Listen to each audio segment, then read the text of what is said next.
Saga Egmont presenta La República, Los dioses de la guerra, de David Donachie, narrado por Jordi Llobet. A Alison Lydon, la encantadora pareja de mi hijo, que algún día será, si consigue quebrar la resistencia de él, mi nuera. Prólogo. Al día siguiente de haber matado a los 4 griegos, Áquila Terencio dejó el pueblo de montaña de Beneventum, bajando de las altas colinas de la Italia central hasta llegar a la llanura costera y a una verdadera carretera romana que lo llevaría hacia el norte. Obligado por la pobreza a caminar y a cazar su comida, tuvo mucho tiempo para reflexionar sobre los últimos acontecimientos de su vida. La experiencia de Sicilia, a donde llegó como un niño y de donde salió como un hombre. Su participación en la reciente revuelta de esclavos. El dilema de un romano en lucha contra los suyos. La forma en que su viejo amigo y mentor había sido sacrificado por los hombres en los que él se había tomado su sangrienta revancha la noche anterior. Estos habían traicionado la revuelta que encabezaban y abandonaron su ejército de esclavos a la venganza romana. Y los esclavos maltratados, hombres, mujeres y niños, fueron devueltos en manada al agotador trabajo en las granjas de las que habían salido. Era duro verlos como lo que habían sido hacía poco. Un poderoso ejército tan grande como para hacer temblar a Roma. El cuarteto de griegos traidores, antaño esclavos, había estado solazándose en su lujosa villa de lo alto de la colina, bajo protección de los guardias locales, ahora con esclavos propios que los atendían. La larga escalera que él había construido para entrar y salir de la villa se había hecho pedazos. Las tiras de corteza empleadas para atar los travesaños al largo poste central se habían convertido en yesca. Los listones de madera que había tallado de ramas de árboles en leña para mantenerlo caliente el resto de la noche.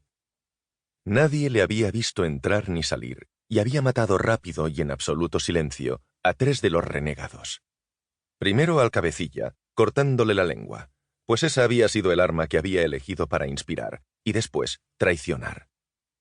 De los otros, 2 eran unos donnadies, perritos falderos de su jefe, pero el cuarto, llamado Penteo, merecía un trato especial.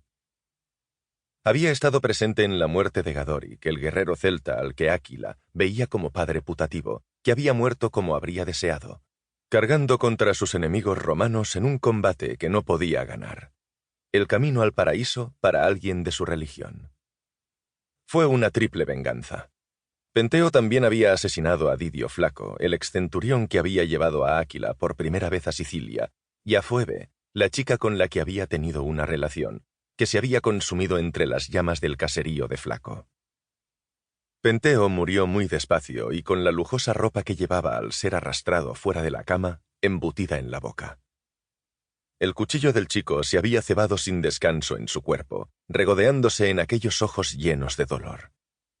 Al final, Áquila le había rebanado manos y pies mientras aún vivía, haciéndole a Penteo lo que él le había hecho a Flaco. Se deshizo del cuerpo roto como había hecho con los otros, llevándolos hasta las altas terrazas y arrojándolos al barranco y a las rápidas aguas del río que corría abajo. Antes de eso, y empleando la sangre brillante y roja de aquellos, había dibujado en cada una de las paredes la imagen que lo distinguía, igual a la del talismán de oro que llevaba al cuello, la silueta de un águila al vuelo. A veces, al mismo tiempo que caminaba, se preguntaba si tenía algún futuro, pero al tomar aquel objeto en la mano se sentía invadido por una extraña sensación. Le habían dicho que aquello era su destino. ¿Pero serían ciertas las predicciones? Ahora solo tenía un lugar al que ir, y quizá la respuesta que buscaba se encontrara allí, en el centro de su mundo, la ciudad de Roma. Le resultó imposible pasar de largo por el único lugar al que una vez había llamado hogar. Allí no quedaba nada en pie, pero era el lugar donde antes había estado la cabaña de sus padres adoptivos. La familiaridad quedaba atenuada por la extraña sensación de que todo parecía más pequeño que en sus recuerdos. El arroyo en el que había aprendido a nadar que desembocaba en el río Liris. Los árboles de los bosques cercanos, incluso la distancia entre la choza y la bulliciosa vía Apia, a media legua. Solo las montañas del este parecían las mismas. Se alzaban a distintas alturas. Sample complete. Ready to continue?